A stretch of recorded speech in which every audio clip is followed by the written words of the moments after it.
मेरे प्रियो, जैसे मैंने बोला, एक अगर महान विश्वास में हमें चलना है तो ये जो साहस है वो उसके साथ वो जो है बहुत ही मूल रूप से उसके साथ में जुड़ा हुआ रहता है। एकदम इनको अलग नहीं कर सकते। ये एक नैविक गठजोड़ है। एक विश्वास के साथ वो साहस स्वाभाविकता में वो जीवन में प्रदान करता है।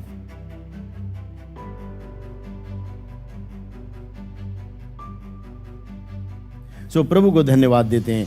यहोशू के लिखे पुस्तक पहले अध्याय उसके 9वें पद के अंदर परमेश्वर स्वयं यहोशू को एक निर्देश देते हैं। क्यों? उसके सामने एक ऐसा बड़ा कार्य है। 25 लाख से अधिक लोगों की झुंड और ये जवान भाई, नेतृत्व में, अगुवाई में उसका कोई अनुभव या अभ्यास नहीं है। उसका जो बॉस था, जो उनके अगुए थे, उनका हाथ धुलाना, उनकी सेवा करना, उनके तब्बू में लगे रहना, उनके लिए सब कुछ साध्य करना, ये यहोशू का एक रूटीन था। अब एकदम से चुप रहने के लिए बोलो। उनका ये एक रोजमर्रा के जीवन में दिनचर्या हुई। यकाएक मूसा का पृथ्वी से उठना और उसके बाद यहोशू का उस स्थान पर आना, मूसा के उस स्थान पर उस जूते में खड़े होकर कार्य करना, वो तो कल्पना भी नहीं कर सकता था। लेकिन एक बात, यहोशू ने मूसा को देखा, उसके साथ साथ वो चला। उसकी जीवन शैली, यहाँ तक कि जब वो उसका अगुआ तंबू से बाहर निकल जाता था तो भी वो वहीं पर परमेश्वर की उपस्थिति में बना रहता था। शायद ये कहता हो कि मेरे जीवन में, हे प्रभु, मूसा के साथ, लेकिन अगर मुझे वो अनुभव चाहिए। हो सकता है कि वो उसी रीति से प्रभु की उपस्थिति में बाट जोता हो। जो परमेश्वर की बाट जोते हैं वो नया बल पाते जाते हैं। अपनी निर्बलता उसको और उसके सामर्थ्य को हम जीवन में प्राप्त करते हैं। तो एक ही विषय बोला। 9वें पद में लिखा है, क्या मैंने तुझे आज्ञा नहीं दी?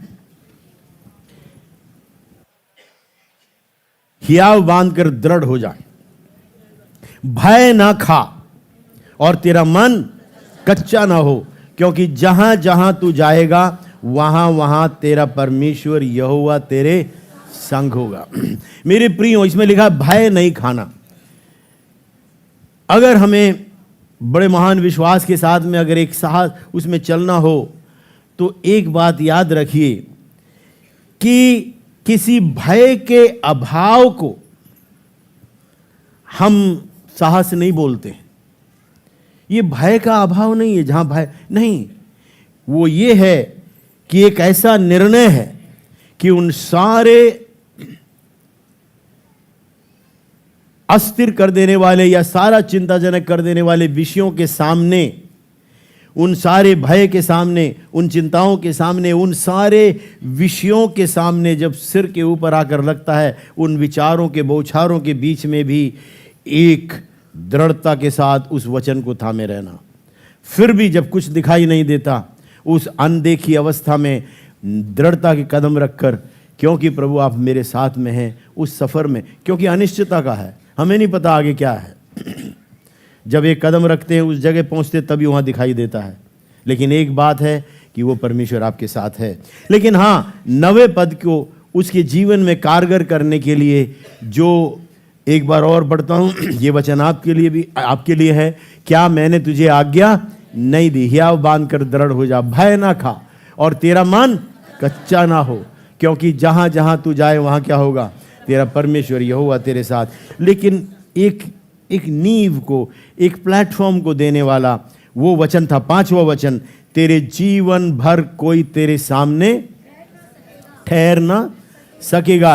जैसे मैं मूसा के संग रहा वैसे ही मैं तेरे संग भी रहूंगा, और ना तो मैं तुझे धोखा दूंगा और ना मैं तुझे छोड़ूंगा। मेरे प्रियो, ये विषय, क्योंकि अब वो मूसा उसके साथ रिलेट कर सकता था, वो प्रायोगिक रीति से उसके साथ में प्रैक्टिकली उसके साथ वो अपने को जोड़ सकता था कि हाँ परमेश्वर तूने मूसा का साथ दिया, आपने उसको छोड़ा नहीं, ऐसा है अगर आप कहते हो तो आप मेरे साथ भी रहोगे। तो वो एक प्रैक्टिकली वो एक चित्रण उनके जीवन के अंदर, वो पक्कापन। और जब वो वचन उनके पास आया कि मैंने क्या तुझे आज्ञा नहीं दी कि तुझे हियाव बांध कर दृढ़ हो जाओ और आगे बढ़। आज परमेश्वर हमसे कहते हैं कि जो भी सफ़र आपके सामने है, इस संसार के अंदर बहुत से बातें हो सकती हैं आने वाले दिनों में, लेकिन आप दृढ़ रहेंगे, क्योंकि 46 भजन संहिता उसका पहला पद कहता है, यहोवा मेरा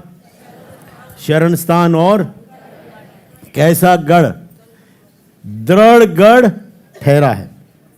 वास्तव में उसका अनुवाद जो है अगर हम देखें, उसको परिभाषित करें, क्योंकि परमेश्वर तेरा दृढ़ गढ़ है और अति सहज से, देर से नहीं, अति सहज से मिलने वाला सहायक है।